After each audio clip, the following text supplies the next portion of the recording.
Buenas tardes.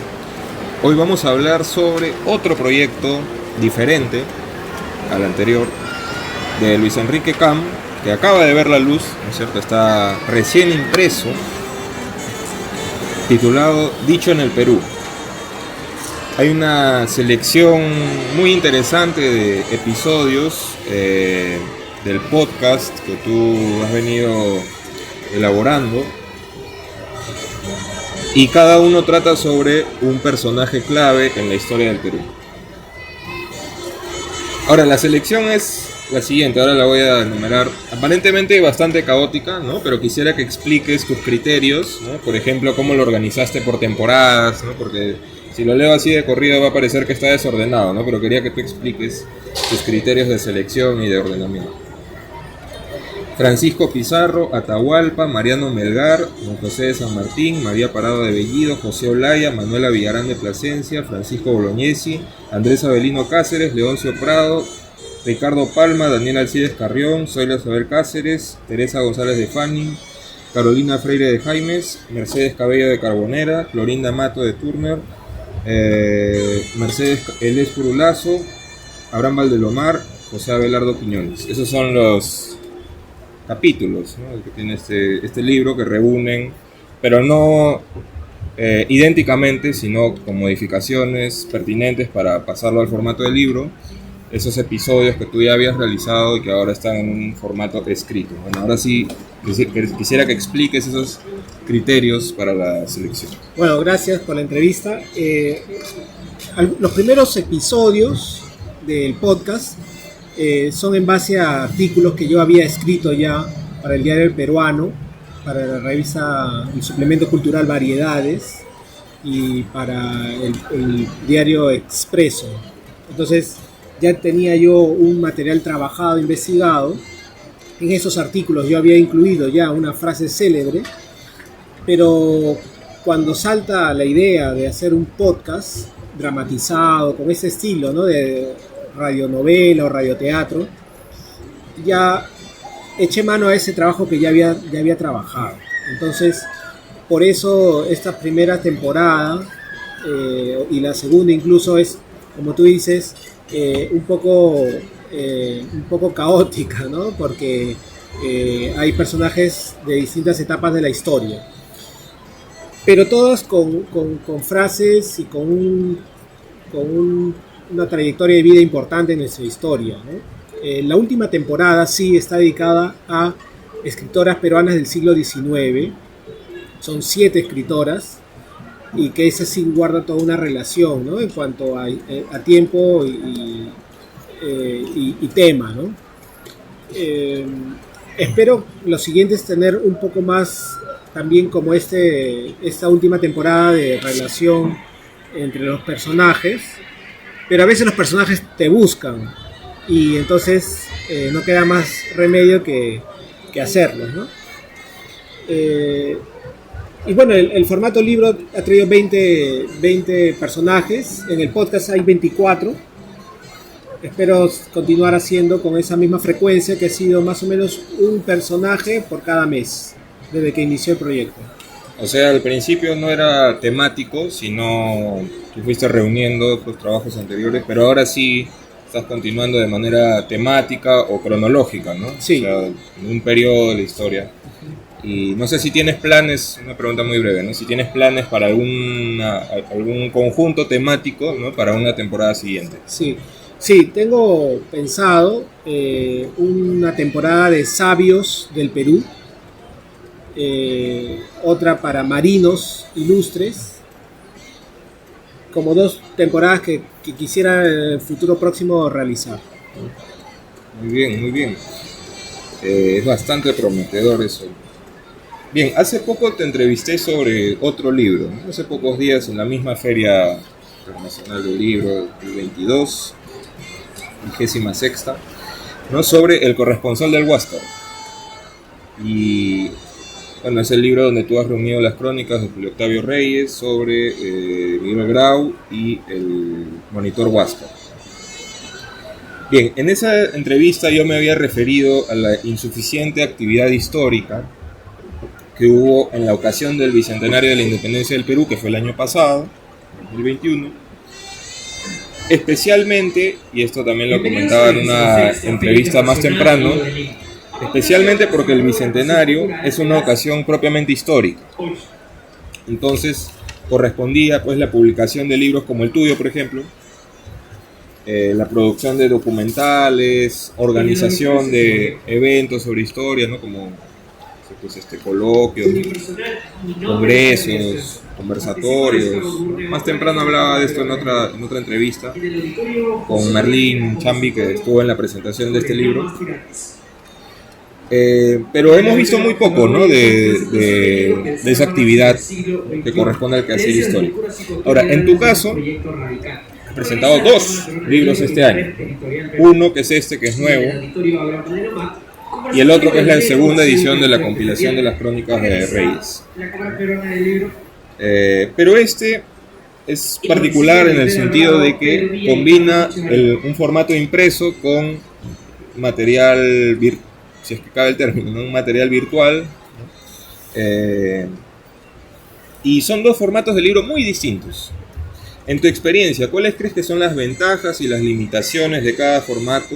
¿Y cómo crees que esa información puede ayudarnos a combatir la desidia, ¿no? y la falta de recursos que han provocado justamente esa situación terrible, ¿no? de un centenario sin suficiente labor histórica? Sí, el primer libro, que es El corresponsal del Huáscar, es, si se puede decir, la fuente primaria, ¿no? Es un testigo de los hechos y lo cuenta con un lenguaje propio del siglo XIX, que también le da un deleite al investigador, a la persona aficionada a la historia de la guerra con Chile, ¿no? Yo creo que ese es el atractivo que tiene este libro, El corresponsal. Ese segundo que estamos presentando hoy, Dicho en el Perú, es una propuesta que es más bien, digamos, adaptada a esa historia que hemos aprendido en los libros al público que recién se está iniciando o que está queriendo inmiscuirse en los temas históricos del Perú. Entonces, es un relato más bien de estilo de tipo crónica, ¿no?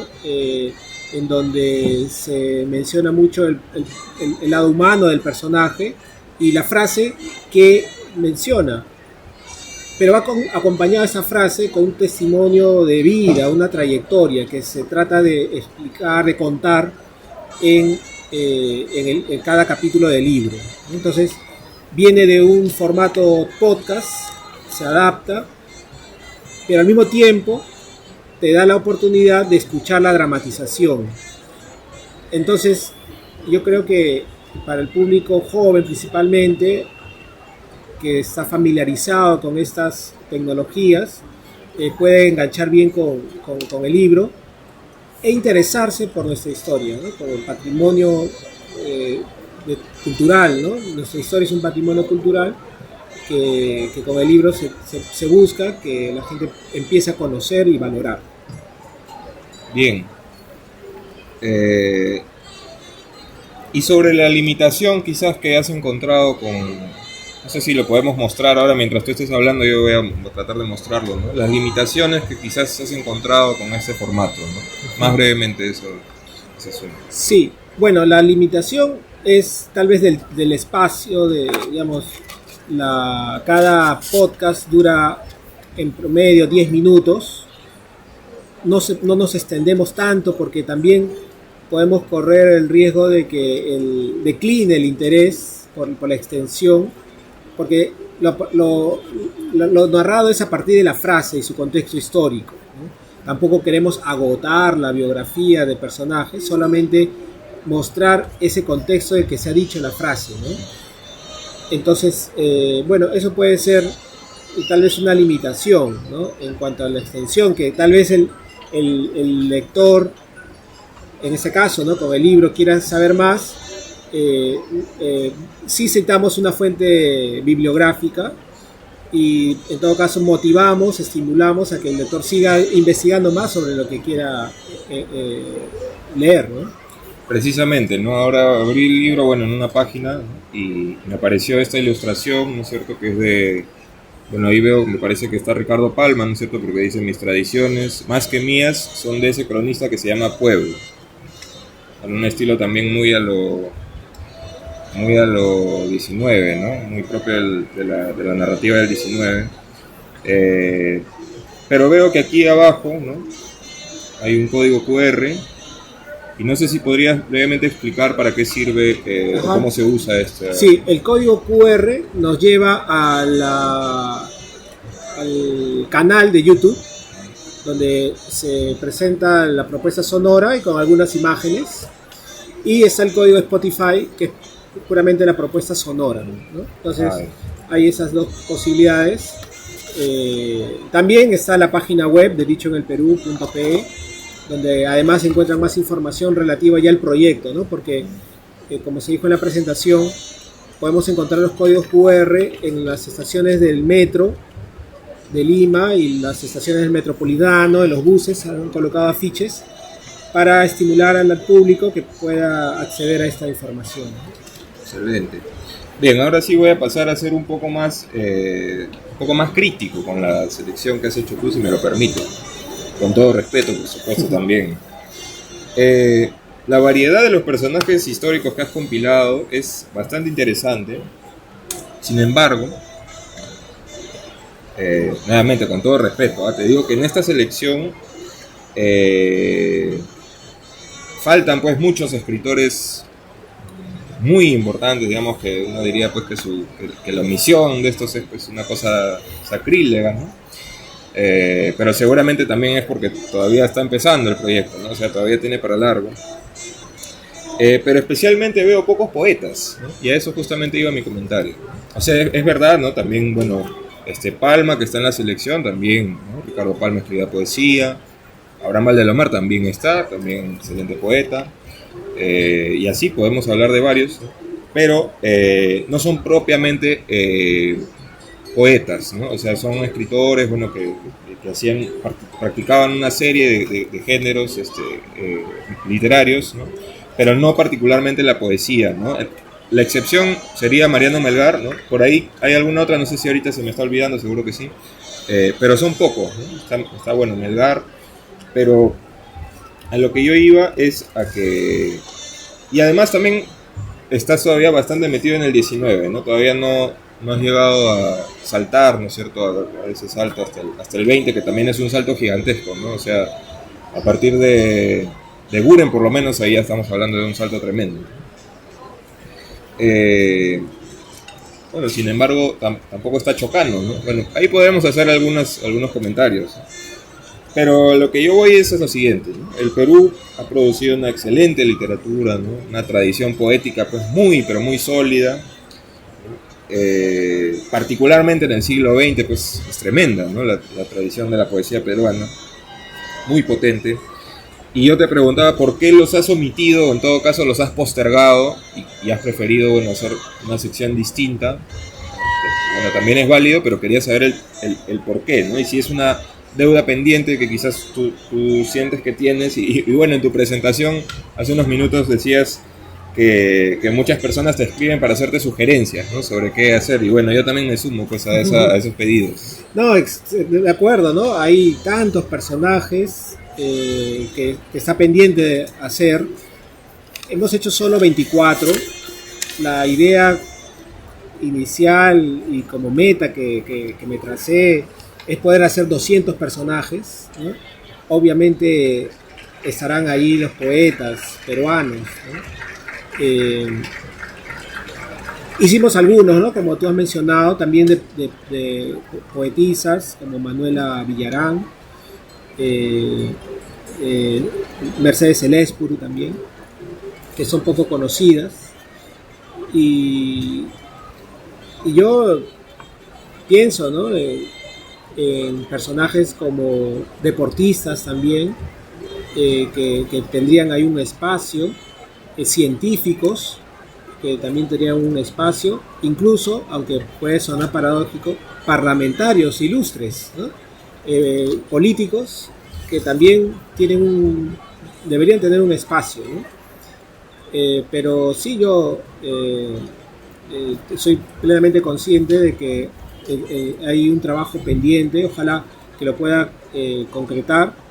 La última temporada de escritoras del siglo XIX responde a un concurso que pude ganar en el Ministerio de Cultura para la difusión de autores y autoras peruanos en formato digital. Entonces el proyecto fue con escritoras del siglo XIX y por eso pude hacer esta temporada de 7 capítulos.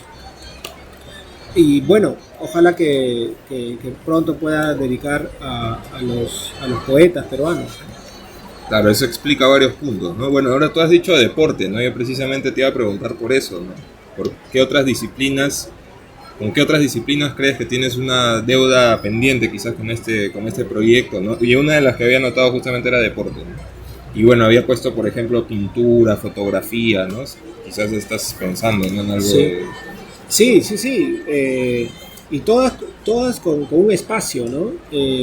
Es importante esta forma que digamos que estoy proponiendo a partir de una frase, ¿no? O sea, que podamos de alguna forma, ¿no? Aproximarnos al conocimiento de la historia a partir de frases que son tal vez más fáciles de retener o de identificarse y de enganchar al público, ¿no? De esta forma, ¿no?